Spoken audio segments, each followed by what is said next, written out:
Slog FPV. This is part 2 of my thoughts on the DJI Digital FPV system. In part 1, I went through a condensed build. I'll put the link below. Part 2 is my actual review of the FPV system itself, starting with the build.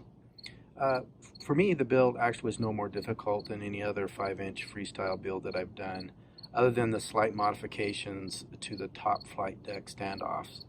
In fact, the wiring was easier since I did not have to install a receiver. So that does bring up a point. You do not have to buy the RC transmitter controller.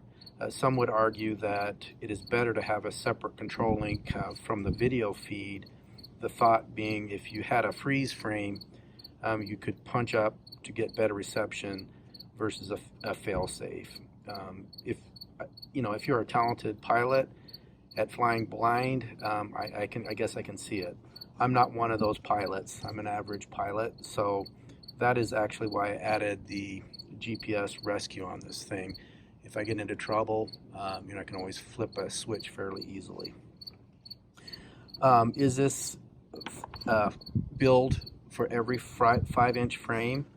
No, it is not. For example, there are some slam deck frames like this Catalyst Machine Works, that are very low profile. This air unit would not fit in that.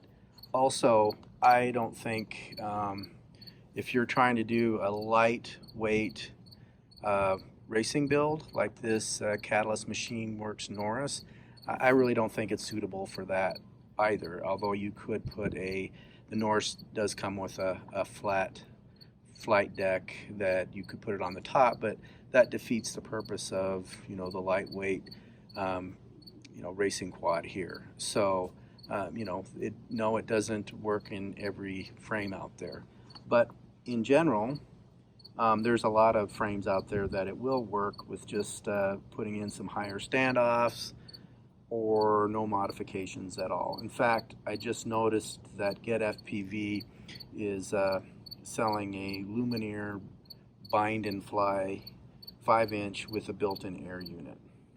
And as far as antenna placement, you can get mounts off a Thingiverse or just tie wrap them to the rear arms like I did. Where I fly, my reception was fine and my latency was consistently at 28 milliseconds. For freestyle flying, which I don't do a whole lot. That's why I bought this system, so I can do more of it. I fly in a fairly large park, and I could fly the entire park with no issues, and my latency was showing at 28 milliseconds consistently. So as far as this is not an optimal antenna placement. It worked great for me and my type of flying.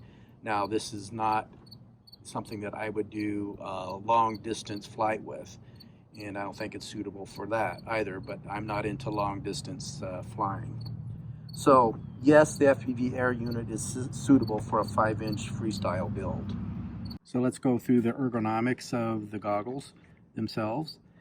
I found them to be, even though they're a little heavier than my HDOs, if you adjust this top head strap to match the curvature of your head, that will eliminate any weight on the bridge of your nose. So again, it's important for you to cinch this up correctly.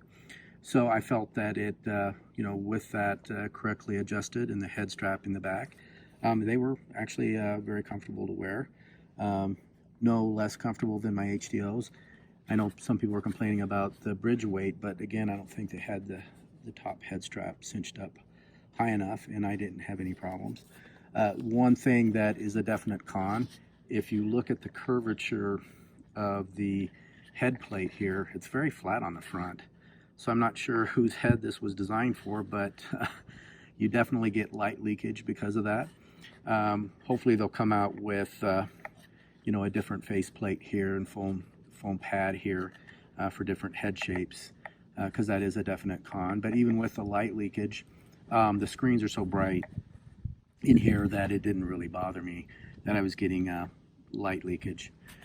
As far as the menu system inside this thing, it's just very intuitive. You have this little toggle wheel that you can select through the menu here. And then you have, you know, a back button and a record button. And then over here, you have your channel up and down button. So everything's very intuitive. I didn't even read the instructions. I just turned it on and just started playing with the menu, and I was able to set everything up. I like that the OSD telemetry information is not in your field of view. It is basically on the sides there. I hope they add additional telemetry information to this thing. You know, it is kind of limited right now to only having, you know, battery voltage and flight time and your channel. But hopefully later on, they'll add additional telemetry information. But again, I like it that it's on the side, not interfering with your field of view. And of course, the screens themselves are just incredible. That's the whole idea behind this. It's very immersive having these things on, and that's why you get this thing. Is it's really fun to fly with this headset. The other thing that's a definite con is this jack comes unplugged relatively easily, and you can just see that you really want to have this pushed all the way in. But the most important thing is you really want to tie wrap this that way that it keeps it the jack plugged in. So definitely do that. But overall, I like these goggles.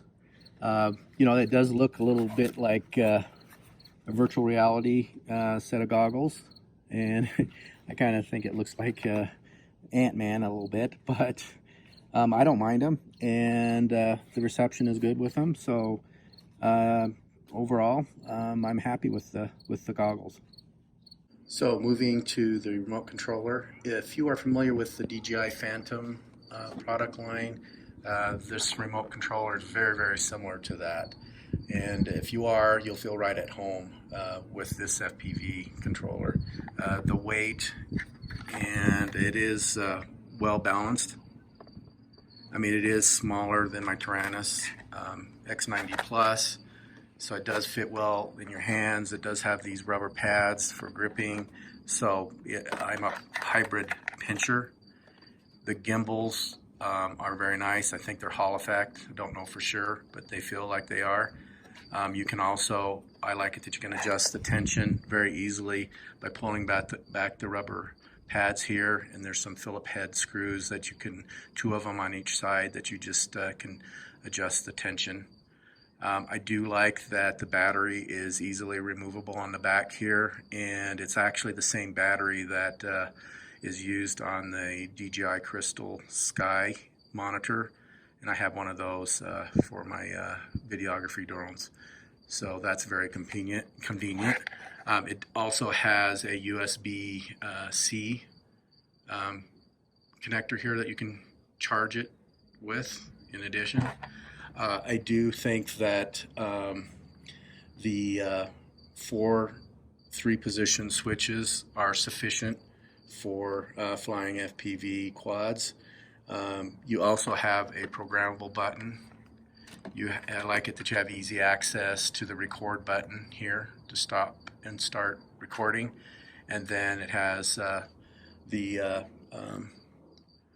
back button over here on the right hand side, and then the navigation wheel on the right, and you push in on it for selection.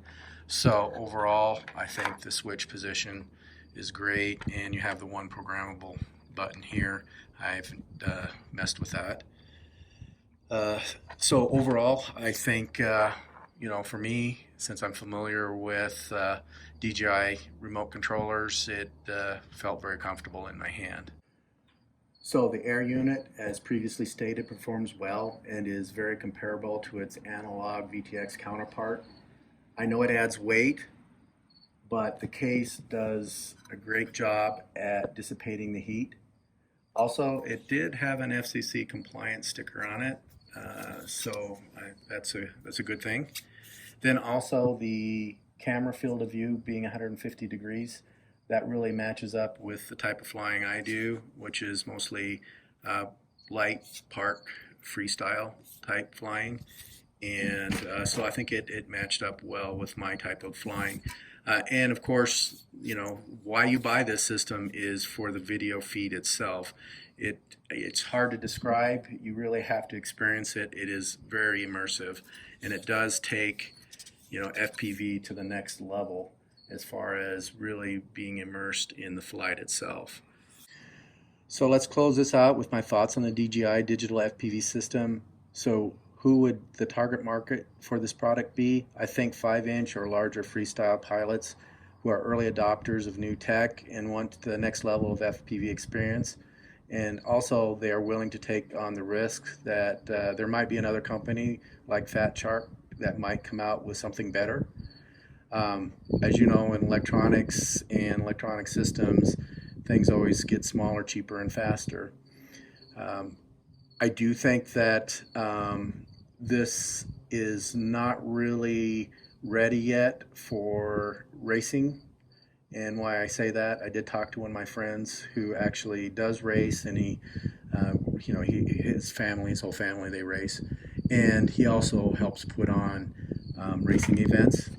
And for him, it's a headache. They're not really ready for it because the gate timers aren't really compatible. Yes, they do work kind of, but they'll need to be adjusted for the digital FPV system. Then also he was mentioning, it adds too much weight and cost to the quads that they like running. So I think, for now, and this is not saying that DJI or somebody else won't come out with, again, smaller form factors of this solution. But for now, I think it's a little early for this to be something that would be used in a racing environment. And that's just based off, I don't race, just based off of his feedback to me. And obviously people who fly microquads, the size is too large. I would say also this system is not for new pilots, as they really need to start out with a tiny Whoop class quad and work their way up and then decide whether or not they really want to pursue the hobby further.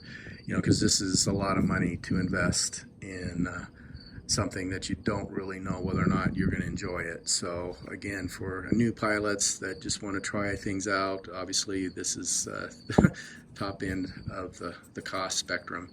So probably not a good market for them. So let's go over the pros of the system. Number one is the video feed quality is awesome. It really is the next level of an immersive FPV experience. I like the DJI made the system compatible with flight controllers that run Betaflight. I think that was very smart on their part, because I think that it will get buy-in on this technology. The other thing I like for a digital FPV system, I think the latency is a non-issue for my type of flying, which is in more open space freestyle. Now maybe for racing it's a different answer, but for freestyle it was a non-issue for my type of flying. I like that it's an integrated system where the firmware updates for all three components is relatively easy and you don't have to worry about compatibility issues. Also, I like that the video control are combined.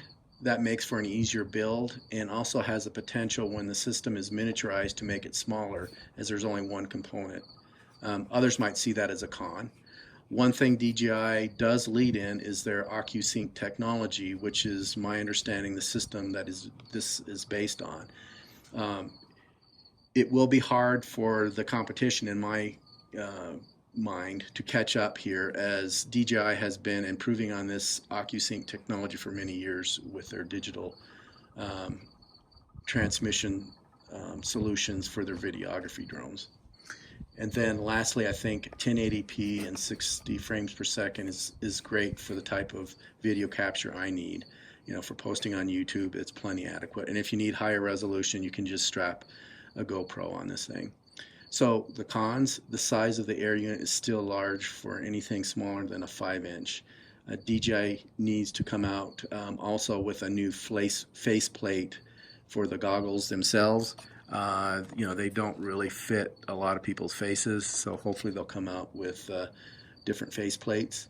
I don't like that another thing about the goggles, again, I don't like that this jack slips out easily. I think they need to address that. I would also like to see more telemetry information in the on-screen display, and hopefully that will come out in a later firmware release. Some would argue again that combining the video and control into one transmission line is the wrong way to go, because you lose some redundancy as far as having a separate control and video feed. But in my mind, that actually makes things simpler in the build, and I think long term that will help miniaturize everything. I would also like to see a D-Log color profile for grading your video. They don't have that, and I think that would be smart for them to come out with a D-Log color profile. Hopefully they'll come out with different camera lenses and ND filters. I'm sure that there'll be aftermarket solutions for that. I'm sure that will be coming out. Lastly, the one big con for me is it's not a cheap system. Yes, if you put together a top-of-the-line analog comparable system, it is pretty equivalent on cost. However, one of the reasons why I was attracted to the FPV hobby was that you can get into it with very relatively small investment. And I think that is good for the hobby. It opens it up to people that might not otherwise be interested, but for $200, on the low end, you can get into FPV, try it out, and see whether or not you like it. But the minute you start increasing the cost to a point where it could get prohibitive for others to come in. But luckily, of course, there's a lot of competition in this space, so if you don't want to spend the money on it, you don't have to buy it. I do think, like all electronics and systems like this, they tend to get cheaper, faster, smaller. So hopefully there'll be other competition in this space like Fat Shark, and I welcome that. And even DJI themselves, I'm sure that they're going to go ahead and try and make things smaller and cheaper and faster themselves. So we'll see what happens and how this all plays out. So in conclusion, I really give the DJI Digital FPV System thumbs up. I do think DJI has come out with a very solid entry into this space. So next, what I'll show you my maiden flight followed by another flight at a park. I had a lot of fun flying, and I really enjoyed the immersive feel that I got when I was flying the quad. So as always, thanks for watching my channel.